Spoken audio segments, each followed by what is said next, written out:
విశాఖ జిల్లా అనకాపల్లి టీడీపీ కార్యాలయంలో నిర్వహించిన ప్రజా దర్బార్ కార్యక్రమంలో మంత్రి కొల్లు రవీంద్ర పాల్గొన్నారు. ప్రజల నుంచి స్వయంగా అర్జీలు స్వీకరించారు. అనంతరం ఆయన మాట్లాడుతూ ప్రజలను తప్పుదోవ పట్టించేందుకే మెడికల్ కాలేజీలపై వైసీపీ దుష్ప్రచారం చేస్తోందని అన్నారు.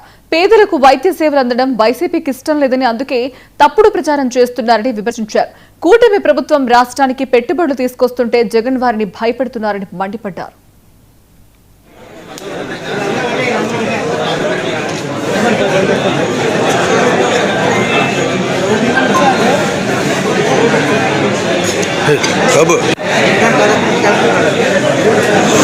ఈరోజు రాష్ట్రంలో కూటమి ప్రభుత్వం వచ్చిన తర్వాత అన్ని రకాలుగా అటు సంక్షేమం అభివృద్ధి కార్యక్రమాలతో రాష్ట్రం చాలా వేగవంతంగా ముందుకు దూసుకుపోతా ఉంది.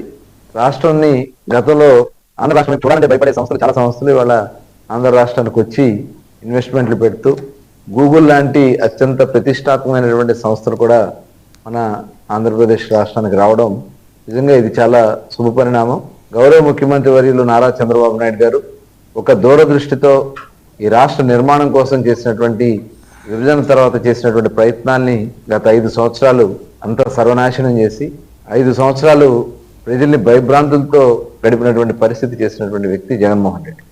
ఇవాళ ప్రభుత్వం మంచి నిర్ణయాలు తీసుకుంటూ ముఖ్యంగా మెడికల్ కాలేజీలు ఈ రాష్ట్రంలో మెడికల్ కాలేజీలకి అత్యంత ప్రాధాన్యత ఇచ్చినటువంటి వ్యక్తి చంద్రబాబు నాయుడు గారు.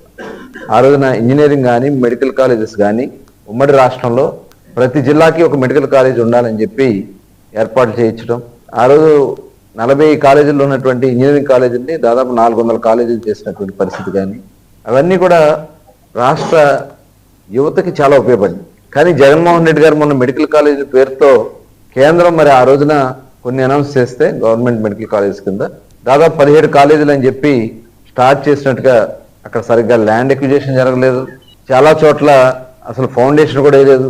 ఫౌండేషన్ వేసినా కూడా అవి కనీసం పునాదుల్లోనే ఆగిపోయినటువంటి పరిస్థితి. దాన్ని గమనించి గౌరవ ముఖ్యమంత్రి చంద్రబాబు నాయుడు గారు కూటమి ప్రభుత్వం ఒక మంచి ఆలోచనతో ప్రైవేట్ పబ్లిక్ పార్ట్నర్షిప్ తో, అంటే ప్రభుత్వమే ఈ సంస్థలు నడిపితే ఒక ప్రైవేట్ వ్యక్తులు వచ్చి దాంట్లో ఆ బిల్డింగ్స్ అన్ని కూడా కన్స్ట్రక్ట్ చేస్తారు. ఏదైతే గతంలో జగన్మోహన్ రెడ్డి గారు